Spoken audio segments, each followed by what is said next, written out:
Welcome to Neighborful Station, Episode 47, Group Sing, Saturday, April 25th, 2026.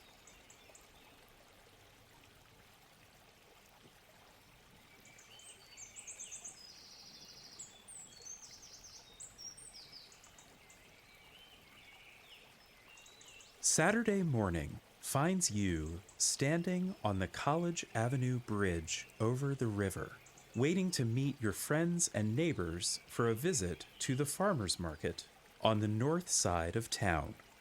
The morning sun is glittering off the greenhouses that sit atop the blocks of row homes laid out before you.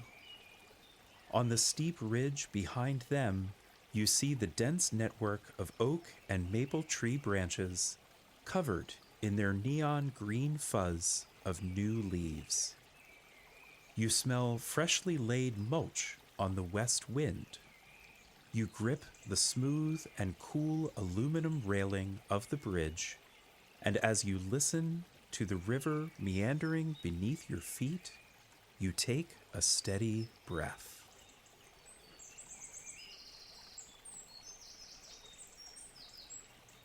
Mayor Ashley is the first to reach you on the bridge, and she says, "Hello, you. Did you bring your appetite this morning? I've been craving some food from Ubeal." You say, "Yes. It is a truth universally acknowledged that I can always eat breakfast tacos." The mayor scratches her chin and says, "I wonder if Jane Austen ever had a breakfast taco." You tell her that seems very unlikely. Within a few minutes, most of the afternoon tea group has joined you on the bridge. Joshua addresses all of you, announcing, "Today is the monthly group sing in front of Ubeal, so after we do our shopping at the market, let's swing by there. We can sing 'Hail to the Chief' in honor of our august mayor." At this, Ashley rolls her eyes dramatically and smacks Joshua on his shoulder. When you reach the farmer's market, you set about finding the ingredients for a squash casserole, which you will bring to the baked potato buffet tonight in Grace and Matthew's backyard. The circle of vendors is bustling, with neighbors who are choosing bouquets of flowers, examining loaves of bread, and picking through wooden baskets full of fresh produce from the greenhouses overhead. You are looking through the acorn squash when Emily walks up and says, "Good morning, you. What a lovely day to be outside." You reply, "It's just about perfect. I'm so grateful for this weather." Emily sizes up the contents of your shopping basket and says, "Ooh, are you making that squash casserole again for the buffet? It was so good." You tell her, "I am. I've been trying to perfect the recipe." Emily laughs and tells you, "It already seemed pretty perfect to me." At this, she wanders off in the direction of the fresh flower vendor, giving you a wave and a smile as she goes. You pay for your fruits and veggies and wander to the edge of the market, where you can look over the gathered crowd. You scoop a few raspberries out of the small cardboard box of them you just purchased, and you pop them in your mouth, enjoying their tart crunch. As you listen to the faint sound of the group singing in the distance, you take an appreciative breath.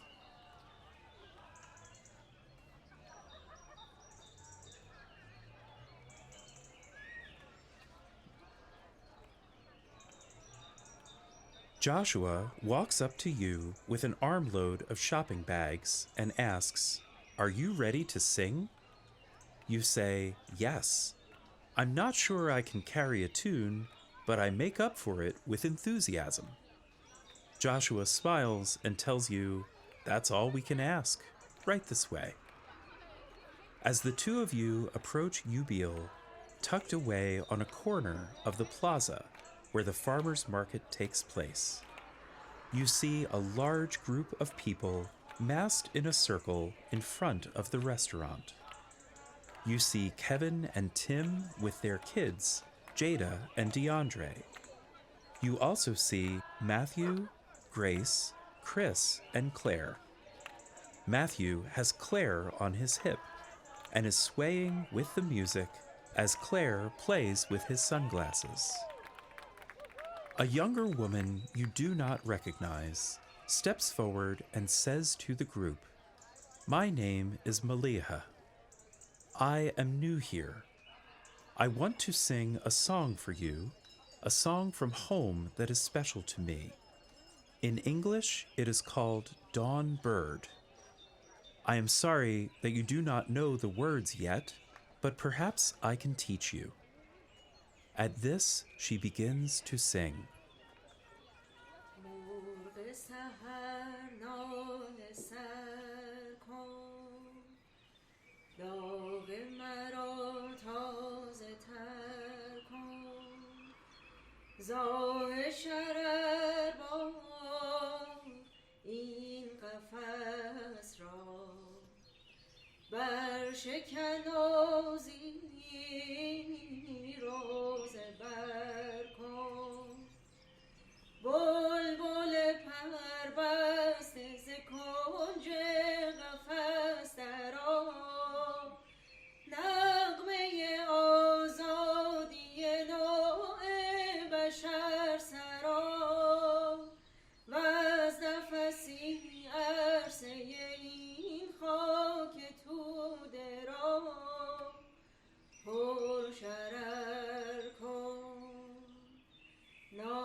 The gathered group remains silent when she reaches the end of the song.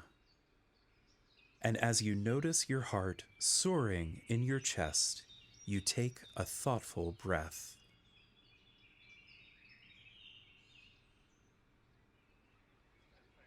Carrie comes up to you in the crowd and touches your arm lightly as she says, "Hello, you. Wasn't that beautiful?"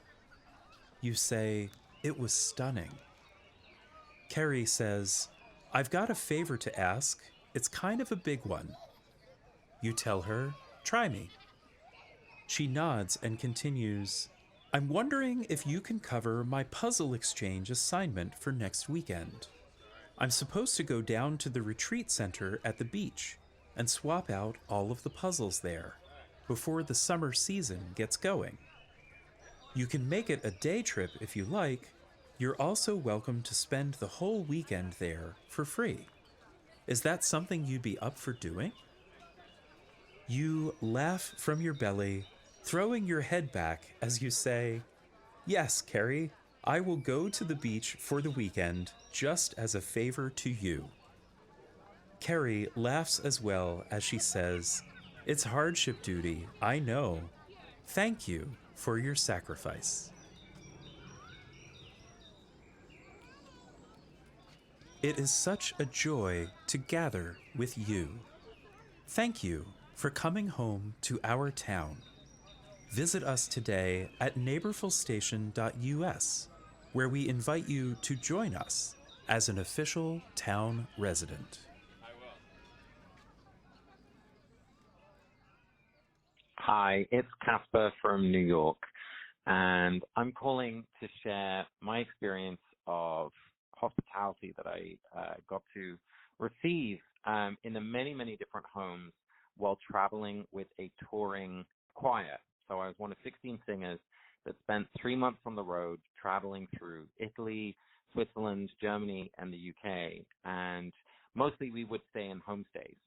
So friends connected to a local choir, members of a singing community, or just people who volunteer to do it would host between 1 or 5 of us singers in their home. And, I speak decent German and a little French and 3 words of Italian, but that doesn't matter because music always opens the connection between people in my experience. And wherever we went, sometimes it was luxurious, sometimes it was very simple, but nearly always we would share a meal. Nearly always we would talk or have some sort of interaction before we went to bed. And over time, I realized that at first I felt like everyone was being so generous and welcoming us. And I grew up in a home where we always had visitors and people staying, so it wasn't a foreign concept. But nonetheless, to spend 3 months on the road and every night be in someone's home is an extraordinary, generous act. But what I realized over time was that by us coming to town, we were also giving them a gift by letting them host us. That sounds maybe self-involved, but I mean it more in the sense that they got to give the gift of their generosity because we needed them. And, we would sing for our supper. Literally, we would often share a song just in their house, whether it was, just a song that I would sing or, 2 or 3 of us together would sing something from our repertoire. And that would nearly always elicit a song from our host too. And it was this wonderful exchange. And I guess that was my takeaway from this neighborly experience, even though we weren't geographic neighbors. The act of hospitality and the act of needing hospitality, of being a guest, elicited this wonderful exchange and this connection in every place that we went. And so I'm so grateful for that.